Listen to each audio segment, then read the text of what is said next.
में या इसी मंथ एग्जाम है तो आपके लिए ये क्लास बहुत ही रामबाण साबित होने वाली है। तो आप अपना अमूल्य समय हमें दे रहे हो, इसका आपको पूरा लाभ मिलेगा। तो आप निश्चित ही अपने क्लास को पूरा देखें और अधिक से अधिक दोस्तों को शेयर करें। तो विद्यार्थियों चलते हैं अपन आज के फर्स्ट क्वेश्चन की तरफ। आज का फर्स्ट क्वेश्चन क्या है? आज का फर्स्ट क्वेश्चन है, अच्छे से देखते हैं आज का। वह प्रतिबिंब जिसे पर्दे पर प्राप्त किया जा सकता है क्या कहलाता है? वह प्रतिबिंब जिसे पर्दे पर प्राप्त किया जाता है उसे क्या कहलाता है? ए आभासी प्रतिबिंब, बी वास्तविक प्रतिबिंब, सी शुद्ध प्रतिबिंब, डी अशुद्ध प्रतिबिंब। तो इसमें आपको बताना है कि ऐसा कौन सा प्रतिबिंब है जिसे अपन पर्दे पर प्राप्त कर सकते हैं। तो विद्यार्थियों इसका राइट आंसर कौन सा होने वाला है?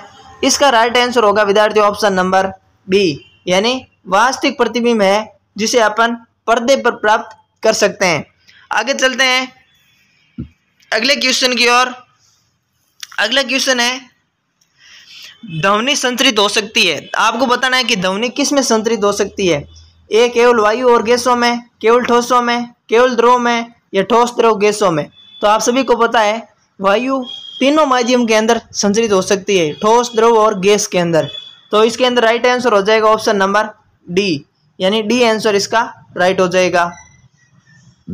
आगे चलते हैं अगले क्वेश्चन की ओर। अगला क्वेश्चन है, स्पर्शी घर्षण का स्थैतिक घर्षण से अधिक होता है, बराबर होता है, कम होता है, या उपयुक्त में से कोई नहीं। तो विद्यार्थियों इसका राइट आंसर कौन सा होगा? इसका राइट आंसर होने वाला विद्यार्थियों ऑप्शन नंबर सी, यानी कम होता है। सी आंसर इसका राइट हो जाएगा। आगे चलते हैं अगले क्वेश्चन की ओर। अगला क्वेश्चन है, आंतरिक निषेचन होता है। आपको बताना है कि आंतरिक निषेचन किसके अंदर होता है? ए ऑप्शन नर में, बी मादा के शरीर में, डी ऑप्शन है नर शरीर के बाहर। तो इसमें आपको राइट आंसर बताना है कि इसका राइट आंसर कौन सा होने वाला है। तो विद्यार्थियों इसका राइट आंसर हो जाएगा ऑप्शन नंबर बी, यानी मादा शरीर के अंदर क्या होता है? आंतरिक निषेचन होता है। आगे चलते हैं अगले क्वेश्चन की ओर। अगला क्वेश्चन है, रेड डाटा पुस्तक में किसका रिकॉर्ड रखा जाता है? आपको पूछा गया है कि रेड डाटा पुस्तक है उसके अंदर किसका रिकॉर्ड रखा जाता है? ए ऑप्शन है सभी जंतुओं का रिकॉर्ड रखा जाता है, बी सभी पादपों का रिकॉर्ड रखा जाता है, सी ऑप्शन है सभी संकटापन स्पीशीज का रिकॉर्ड रखा जाता है, डी ऑप्शन है सभी तत्वों का रिकॉर्ड रखा जाता है। इसमें आपको राइट आंसर बताना है कि इसका राइट आंसर कौन सा होगा। तो विद्यार्थियों इसका राइट आंसर हो जाएगा ऑप्शन नंबर सी, यानी सभी संकटापन स्थिति का रिकॉर्ड रखा जाता है, यानी सी आंसर इसका राइट हो जाएगा। आगे चलते हैं अगले क्वेश्चन की ओर। अगला क्वेश्चन है, दहन के लिए वायु में आवश्यक है। आपको बताना कि दहन के लिए वायु में किसकी आवश्यक है? ए ऑप्शन है ऑक्सीजन, बी नाइट्रोजन, सी क्लोरीन और डी कार्बन डाइऑक्साइड। तो विद्यार्थियों इसका राइट आंसर हो जाएगा ऑप्शन नंबर ए, यानी ऑक्सीजन दहन के लिए आवश्यक है। आगे चलते हैं अगले क्वेश्चन की ओर। अगला क्वेश्चन है, निम्नलिखित में से किसको पीटकर पतली चादरों में बदला जा सकता है? आपको बताना है कि ऐसी कौन सी धातु है जिसको पीटकर अपन पतली चादर के रूप में प्राप्त कर सकते हैं? ए ऑप्शन है phosphorus, B zinc, C sulphur, D oxygen. तो विद्यार्थियों इसका राइट आंसर कौन सा होगा? इसका राइट आंसर होने वाला विद्यार्थियों ऑप्शन नंबर बी, यानी जिंक को अपन पीटकर पतली चादरों के अंदर बदल सकते हैं। बी आंसर इसका राइट हो जाएगा। अगला क्वेश्चन है, यूरिया उर्वरक है। आपको बताना है यूरिया उर्वरक क्या है, इसके अंदर सर्वाधिक मात्रा में क्या पाया जाता है? ए ऑप्शन नाइट्रोजन, बी स्फूरी, सी पोटेशिक और डी संयुक्त। इसमें आपको बताना है कि यूरिया नाइट्रोजन है। जो यूरिया में क्या अधिक पाया जाता है? जो यूरिया में नाइट्रोजन अधिक पाया जाता है, यानी ए आंसर इसका हो जाएगा। यानी अब की बार आपके ऐसे क्वेश्चन भी पूछा जा सकता है कि यूरिया में नाइट्रोजन की प्रतिशतता मात्रा कितनी है। तो विद्यार्थियों इसका राइट आंसर आपको ध्यान रखना है, इसका राइट आंसर होगा 46%। यूरिया के अंदर नाइट्रोजन की मात्रा कितनी होती है? 46% होती है। तो आगे चलते हैं अगले क्वेश्चन की ओर। अगले क्वेश्चन है, निम्नलिखित में से कौन सा कारक जल की कमी के लिए उत्तरदायी नहीं है?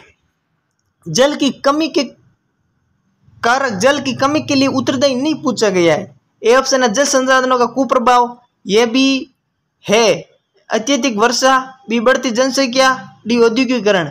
तो विद्यार्थियों इसमें राइट आंसर कौन सा होगा? इसमें राइट आंसर होने वाला विद्यार्थियों ऑप्शन नंबर बी, यानी अत्यधिक वर्षा है जो जल की कमी के लिए उत्तरदायी नहीं है। ये एक जल को बढ़ावा देने का माध्यम है।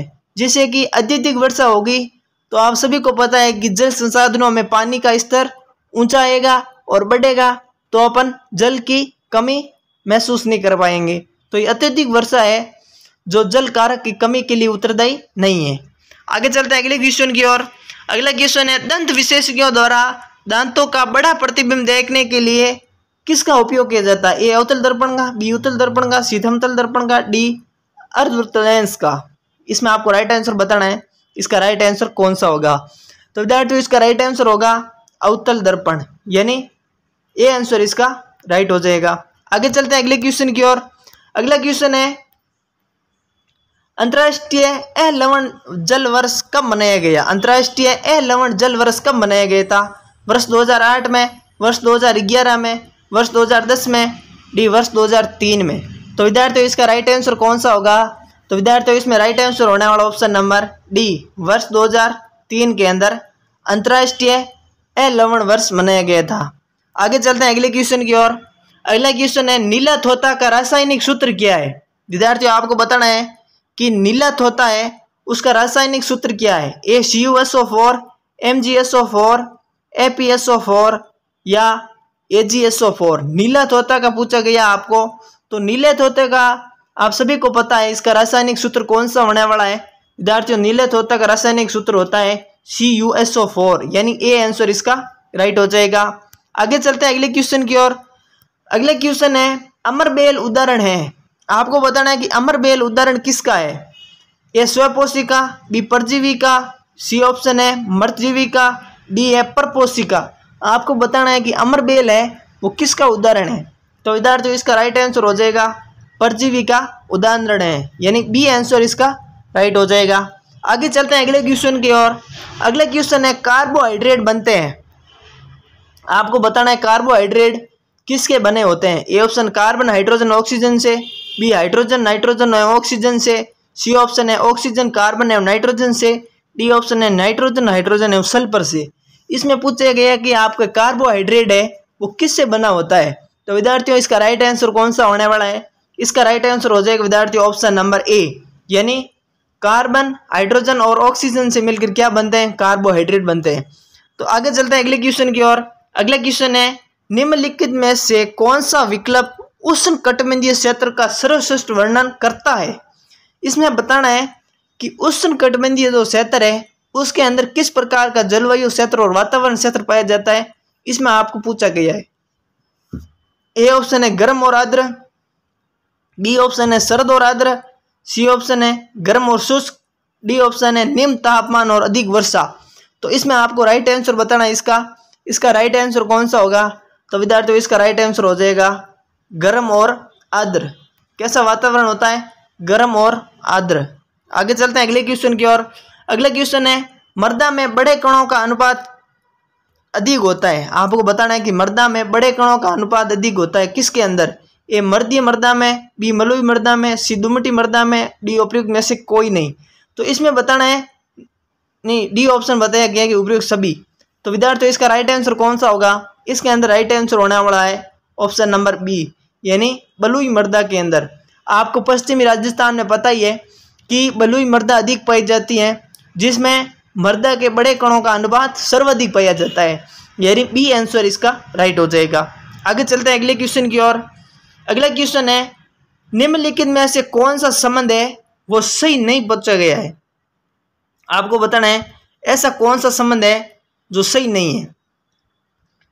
ए ऑप्शन क्या है? चाल बराबर दूरी बटा समय, बी ऑप्शन है चाल बराबर दूरी बटा समय, नहीं सॉरी, ए ऑप्शन है चाल बराबर समय बटा दूरी, बी ऑप्शन है चाल बराबर दूरी बटा समय, सी ऑप्शन है चाल बराबर दूरी इंटू समय, डी ऑप्शन है चाल बराबर 1 दूरी इंटू समय। तो इसमें आपको बताना है कि ऐसा कौन सा सूत्र है जो सही से मैच खा रहा है। तो विद्यार्थियों इनमें सभी बताना आपको, यानी बी आंसर इसका राइट हो जाएगा। चाल बराबर दूरी बटा समय आप सभी को पता होगा, इसका सूत्र होता है चाल का, चाल बराबर दूरी बटा समय। आगे चलते हैं अगले क्वेश्चन की ओर। अगला क्वेश्चन है, पादप का जनन भाग कौन सा होता है? पादप जनन का कौन सा भाग है? ए ऑप्शन है पत्ती या पर्ण, बी ऑप्शन है तना, सी ऑप्शन है जड़ या मूल, डी ऑप्शन है पुष्प। आपको बताना कि पादप को जनन के लिए मतलब ऐसा कौन सा पादप का भाग है जो जनन के लिए उत्तरदायी होता है। तो विद्यार्थियों इसमें आपको राइट आंसर बताना है।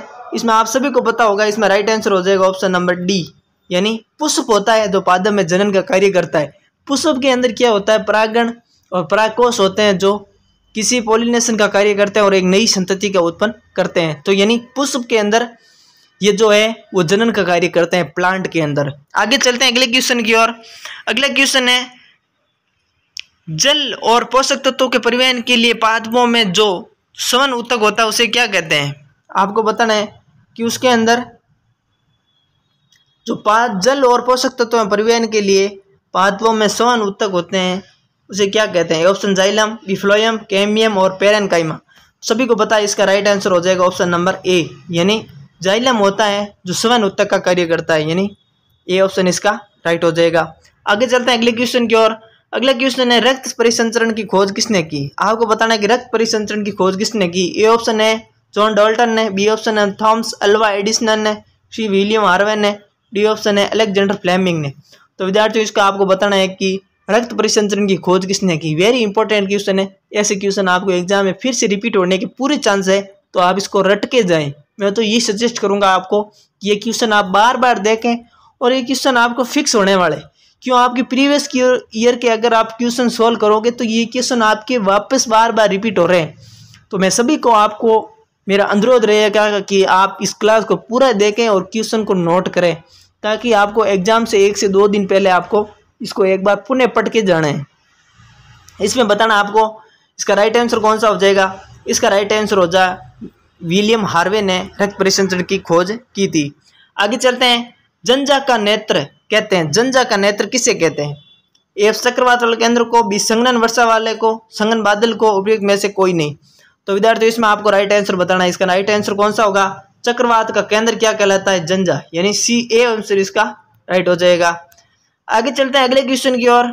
अगला क्वेश्चन है खाने का सोडा का रूप में उपयोग लाया जाता है। खाना का सोडा का आपको पूछा गया, सूत्र पूछा गया और कुछ नहीं पूछा गया है। NaCl, NaHCO3, Na2CO3, MgSO4।